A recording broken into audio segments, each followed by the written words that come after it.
I had people coming up to me when I was a kid saying, "Hey, your dad's amazing. Like nobody does this kind of thing." That's People are incredible. not legally obligated. They're not going to go back and pay me hundreds of thousands of dollars when they don't have a legal obligation to do it. But Dad did it, and so that was like, to me, that was the kind of guy he was like throughout my whole life. I mean, he was just one of those, like when I was born, I drew a great card, man. My dad was like, taught me that, hey, when you do say you're going to do something, you got to do it.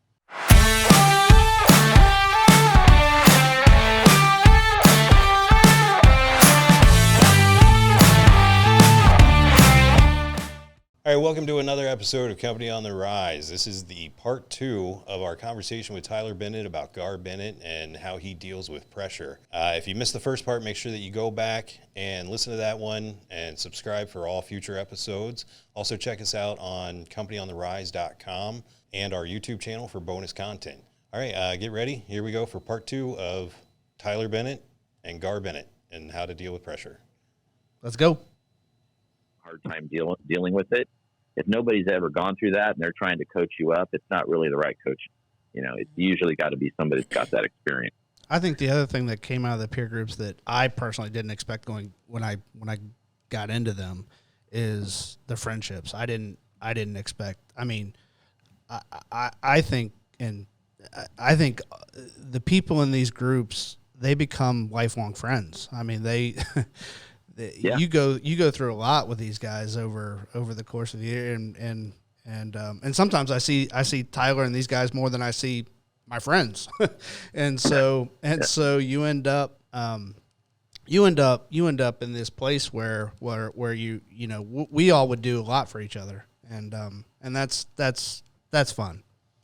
Yeah, no doubt. And I think friendships are typically formed when you're going through some type of adversity together, right? And, in high school, I was on a soccer team. Well, I'm still friends with some of those guys now because when we lost, it brought us closer together, right? The wins were the wins, and yeah, we were, everybody's happy. But when you lose, I think losing teaches you more than winning.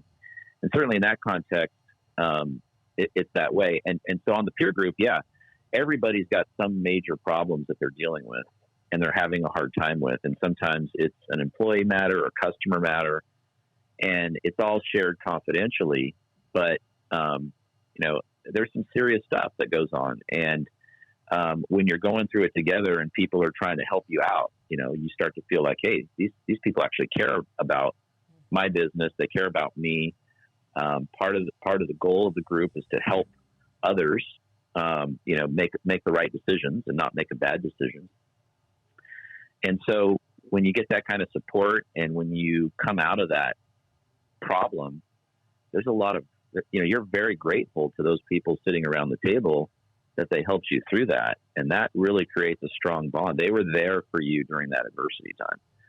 And I think that's why, in life, a lot of times the people that you go through those kinds of things with end up being lifelong friends because you've gone through some crap. It's like, when you fight in Afghanistan, those military guys, those guys are all still friends. And it's because they went through the same thing and it was really tough. And, so those types of situations, I really believe are that you grow as a person, but I think you also really grow your friendships with others too. And the peer group's been amazing for me in that respect. So, Tyler, when things get a little overwhelming and you feel like your back's against the wall, is there anything that you do personally? I know that with the peer groups and everything, that's a lot of support, but is there anything that you do personally to kind of motivate yourself to go forward? Yeah, so a lot of it is trying to clear your head and having that making time, forcing yourself to take time to clear your head in some way, whether that's through exercise, a weekend off at the beach. And what I do is I play guitar. I play in a band. We're not very good, but we don't care because we're not in it to be Britney Spears. I mean, I know I look like Britney Spears, but we're not in it to do anything but sort of decompress and have a good time. And so that is for me and the other guys, I have one guy who's a principal at a school, and he has a lot of stressful stuff. And so he plays bass, and he comes in, and that's his release. I have another guy who is a farmer, and he used to have a dairy. He had to close that down and change his farming practice. He went through a lot, went through a divorce and that kind of stuff. And so that was his release as well, is just to be able to hang out with a couple guys. We make a lot of noise, and we have a lot of fun, and it's a complete distraction from our normal activities. And so that really helps, and for each person, it's something different. But you have to have that one thing or create space somehow, some way. Right. Otherwise you'll just, you can spend with iPhone, with technology, you can spend 24 hours a day working right now. Yeah. And you can get to a point where you never have a rest. It's just not good to do that. You gotta find a way to clear your head. Well, it seems like over the past 50 years, it's gone from a physical requirement of work every day to more of a mental requirement where, you don't have to go out and work the fields, but you might have to deal with the systems that handle all of that, along with instant messaging and emails and all of that. So, and it can get very overwhelming sometimes. No, you're right. I mean, I think it's much harder to turn it off mentally. And I think, you can, you got to really be disciplined to turn it off. Yeah. And it's hard. I always admired people that I worked with before joining family business in a previous work life. I worked for a Fortune 500 company, and I had I had two bosses, and they could turn it off. They would have the craziest days, and they would get home and they would turn it off completely. Wow. And I'm like, I could never do that. And I was so jealous. Like, how do you do that? I'm just not wired that way, where I can just turn a switch and all of a sudden I'm in family mode at the house, and I wished I could, but it was really, really hard. And I think some people are hardwired that way, and other people are hardwired to continue to create, innovate, think about what the business is doing. And so, but I was always jealous that those guys could just go home and turn things right off. Yeah, I could never do that. I cannot do that either. Matter of fact, when Becky joined, we had this conversation the other day. When Becky joined the company, I said, I just want to warn you, my mind never stops. So you will get text and phone calls at all hours of the evening. Yep. It's true. It's true. And I'm the exact opposite of Chris. So that doesn't mean you guys have to answer them, but he will send. Yeah. Yeah. I used to, I've gotten better, I must say. I turned 50 this year, so I've gotten better. But I do think it is something you have to practice and work on, like mentally make yourself do. I think it's a balance. I think what makes people entrepreneurs and startup people are the fact that they always have ideas and they always are thinking about how to improve things. And I mean, how many businesses have I talked about, man, nobody's doing it this way and it should be done this way. We should start a business. Are you talking this week or like? Right. I did one this week. We should start a business that does this. I think you had 3 this week. Yeah. No, Chris is notorious for that. There's no doubt.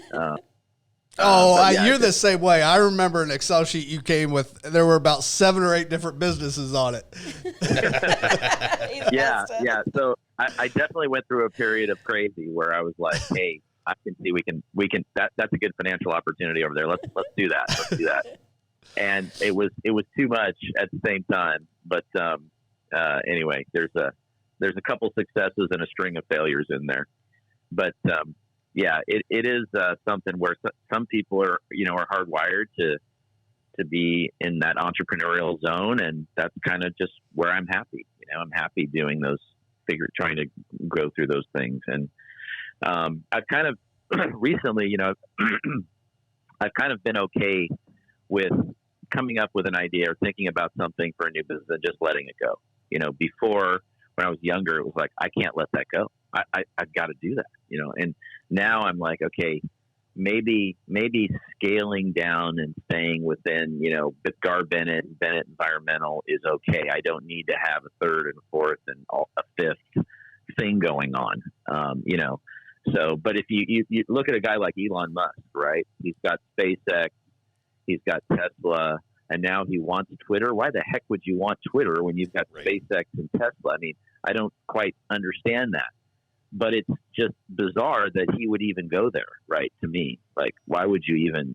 You already have two. How can you be CEOs of two? Right? I mean, the company that size, you're the CEO or you're not. Now he's going to add another one, and I just Well, he's got the boring company too that makes the underground the tunnels. tunnels. Yeah. Right. He's got the tunnels and the solar solar side. Yeah. When you said boring, I thought you meant it was like boring. No, that's the name of it. The Boring Company. That's just because they dig tunnels underground.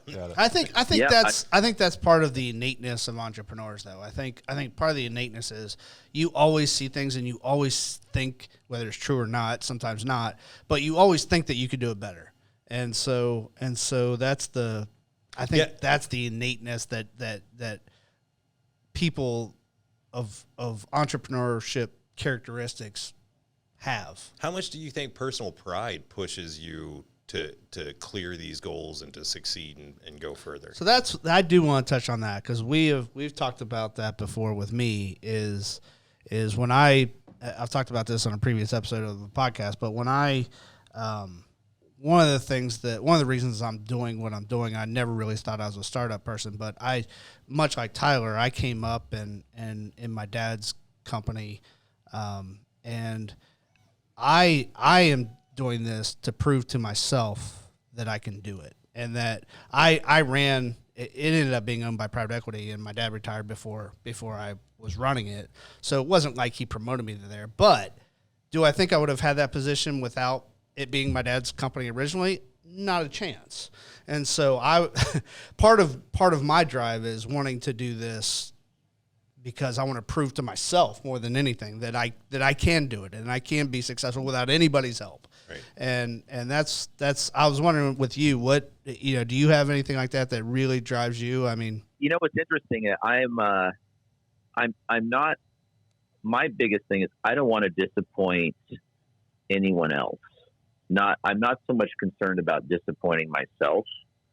I'm pretty comfortable in my own skin about, like, am I a fun person to hang out with, or am I a good guy? Can I, all those things. I'm okay with who Tyler Bennett is, but my biggest fear is that I'm going to disappoint my customers, my friends, my investors, my family. Those are the things that drive me, is like, I just don't want to disappoint anybody, because when you're a startup and you say, hey, look, I'm going to come out with this great thing, and you go and you convince your customers, hey, this great thing is going to work amazing for you, right? Well, now it has to work amazing for them, right. And so I'm so afraid that it's only going to be half as amazing as I said it was, or it's going to be, or it's not going to work. But I think it does come up. I think it does come back to being comfortable in your own skin, though. You're comfortable with Tyler Bennett because you believe you do what you say that you do. And so the fact that you told these people that, you feel like, I mean, that's part of being comfortable in your own skin, is you feel like as being Tyler Bennett, you do what you say. And you told these people that you were going to do this, and your word is your bond. And your word it means a lot to you. Yeah. No, for sure it does. I mean, my dad was an amazing example for that, doing what you say you were going to do. And I give you an example. In the 1980s, our family business actually filed Chapter 11 bankruptcy. I did not know that. Yes, we filed Chapter 11. We had acquired a drip irrigation company in the early 80s because my dad said, hey, that's the future. We're using too much water out here. Everybody's flood irrigating. We've been doing flood irrigation stuff for years, and the future is going to be drip irrigation. So I want in. So he borrowed money from the bank, acquired a business. Literally the next year or 2 years later, the commodity prices for wine grapes, which is what the predominant drip irrigation was used for at the time, the market fell out, and he had all that bank debt, and he's like, I can't pay it. So he had to file Chapter 11. So he worked his way out of it. And it took him about 3 or 4 years to get back to a good spot. But after that time, he went back to every vendor that he owed in bankruptcy and paid them back, plus 10%, even though he had no legal obligation to do it. Wow. And That's I had awesome. people, it's amazing, right? Right was right. And, despite what the law said, this was the way in his mind. And so I had people coming up to me when I was a kid saying, "Hey, your dad's amazing. Like, nobody does this kind of thing." That's People incredible. are not legally obligated. They're not going to go back and pay me hundreds of thousands of dollars when they don't have a legal obligation to do it. But Dad did it. And so that was like, to me, that was the kind of guy he was, like, throughout my whole life. I mean, he was just one of those, like, when I was born, I drew a great card, man. My dad was like, taught me that, hey, when you do say you're going to do something, you got to do it. And that was instilled in me, like, daily in my youth. And so I'm still molded that way, right? Like, I still have that biggest concern, which was my dad's biggest concern as I watched him go through his business life, was that he was not going to be able to live up to what he said he was going to do. Right. And it wasn't because he wanted to check his 401k balance and make sure that it was high enough. Like, he didn't worry about that kind of stuff. He should have, probably, because he didn't retire with enough cash, but, really he that wasn't what drove him. What drove him was being able to do what he said he was going to do and help people out. It was really cool. By the way, I just want to touch on that for a second, because in my opinion, if you could pick one thing that makes America great, this is going to sound weird, it's bankruptcy. Mm-hmm. The ability to file bankruptcy is the number one thing that makes this country what it is. And Really? Because you are able to go out and take a risk, and if it fails, it's not the end of the world. It's not that bad. You can recover and you can try again.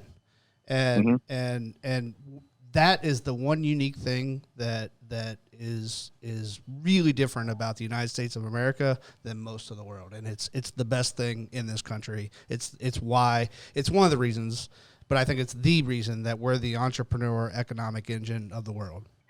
That's an interesting viewpoint. You think about it. A lot of places have debtors' prisons, Right. Yeah. and it's entirely possible that my dad, if we were in another country, could have gone to debtors' prison, and I would have never seen him for the rest of my life. But he was able to rebuild, and he was. Sorry, I got a train going by here, but we're able to come out of it, and now we just had the best year we've ever had at Gar Bennett in the Bennett side. In 94 years last year. So, it's really cool. So, but yeah, that's what kind of motivates me, really, is just, there is some, I'm not going to lie, there is some self, like, hey, can I actually do this? Some thought process. Can I actually build something that wasn't there before, I was born? And, I think we're going to do that. But the reality is that it's very different than, the large company. It's just been completely different set of rules. So one of the things, my favorite business book that we've talked about before is The Hard Things About Hard Things. Have you read that? Yeah. And my takeaway of that book is, because he almost lost the business 3 or 4 times through the journey, is there's always a way out. You just have to find it. And I mean, he went through stuff that you would have thought the company was dead, and he created this way out, and through desperation, really. And so, and I know you talked about when Pam came and visited you for a week and things like that. And I know those are some of the conversations, maybe not in that context, but those are kind of, can I start over? Is there a way out? And finding that way out is really one of the characteristics that entrepreneurs and startups have to have, because you go through these periods where it looks dim, and you have to say, there is always a way out. No is not the answer. What can I do? Yeah, it is. You have to fight and scrap, for some people, it can be very uncomfortable, and some people it can be fun. But yeah, you do have to fight, and you do have to scrap. And we have gotten better because our backs have been against the wall. There's no doubt about that. And sometimes when you've got really what looks like to be no hope, there's, like you said, there's hope. There's a way. And we've thought about things that we would never even have thought about if we hadn't have been in a situation where we're so uncomfortable and we're we're so deflated that we've got to just think way outside of the box or or what's within our vision and get back to how can we get out of this? There's a way. Let's find it. Let's identify it, and then let's try it. I don't know one startup that said, "Hey, this was my business plan today. I'm going to start the business," and the business plan never changes. And 25 years down the road, they're very successful. I don't know one startup that has ever achieved that. It's always been pivot after pivot after pivot, and then hopefully, when you find your sweet spot, now you can scale big time. Yeah, we've talked about that before, about how failures can lead to success.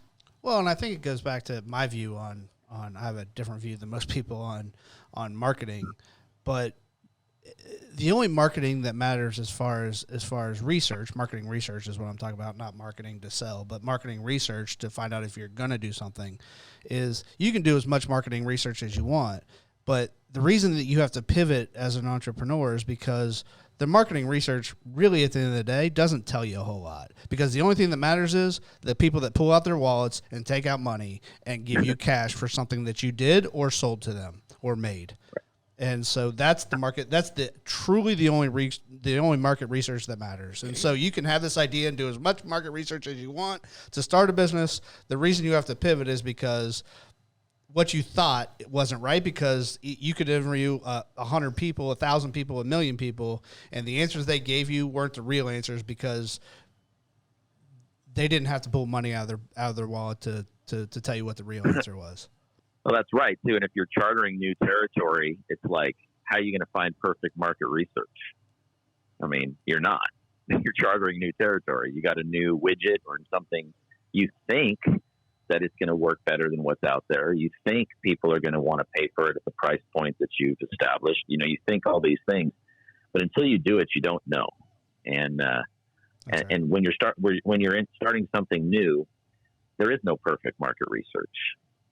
And that's why, like on the product development side, on our side, you have to decide what's good enough and then get it to market. You can't wait. You got to get to 80% and it's good enough. Get it to market, because the other 20% are going to evolve based on what the people tell you that pull cash out of their pocket.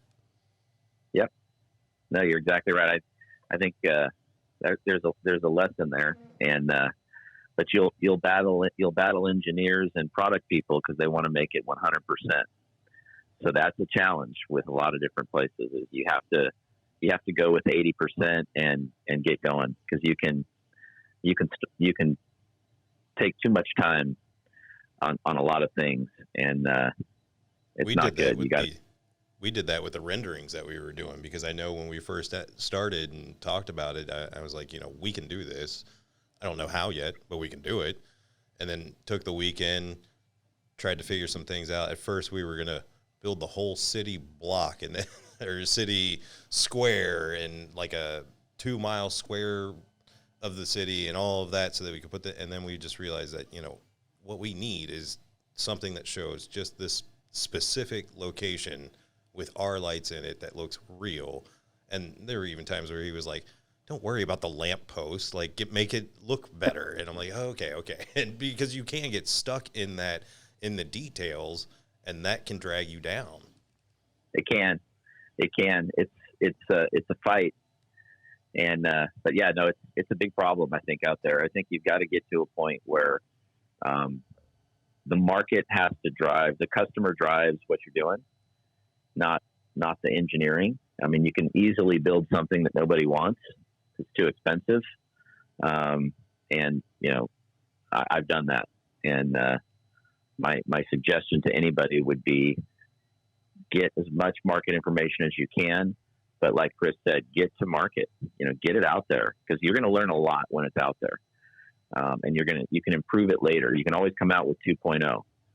Version 1.0 just needs to get out there. Yep. And then everyone's going to tell you what version 2.0 needs to look like. Right. Exactly. Very good, man. I really appreciate the time, and it's great to see you. Hey, it's always great to talk to you, Chris. And nice to meet this team. This is the dream team right here. It's good to So, no, meet it's you. great. Part of it. It's part of it. Yeah. Oh, I was going to say, by the way, my opinion and $5 will get you a cup of coffee at Starbucks. It's not worth a whole lot, but you did get the honest answers today. Right. We appreciate it, man. Yeah, definitely. Hey, Great. Hey. thanks again. Stick around. I Great want to talk to- to you a little bit more after this. Yeah, sure, we'll do. All right, great. Well, thanks, Tyler, for joining us, and good luck with all your future endeavors. Keep pushing through that, and also for anybody listening or watching, make sure you subscribe for new episodes and check out YouTube for bonus content. We'll have more information on there as well, and you can always visit our website, companyontherise.com. Thanks, guys. Thanks, guys.